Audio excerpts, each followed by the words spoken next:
大家都知道廣東人咧飲茶好講究噶嘛，尤其是咧而家天氣熱啊，成日咧中意沖翻啲小青柑咧嚟解下滯嘅。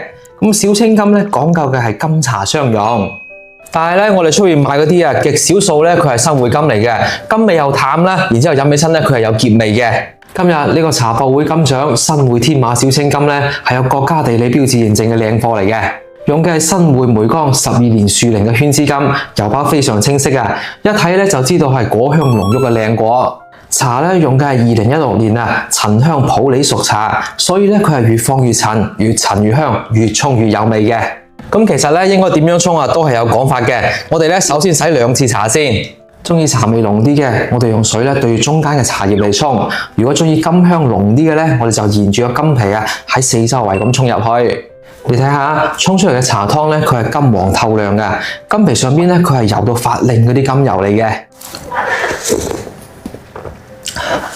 佢入口咧係嗰種陳皮嘅香啊，再加埋普洱嗰種順口，佢係回甘清涼嘅，好舒服啊！佢一粒咧可以沖20幾泡噶啦，全部都獨立包裝啦，帶出去露營都方便啦，一粒夠飲1日嘅啦。今日咧喺楊小廚度啊，好抵買啊，39.9到手一大罐啦！支持大家咧拆開嚟試飲1粒嘅，試飲過唔滿意嘅都可以退，1分錢都冇嘥到嘅吓。我將放喺視頻嘅左下角啦，用嚟送禮都好有品味啊！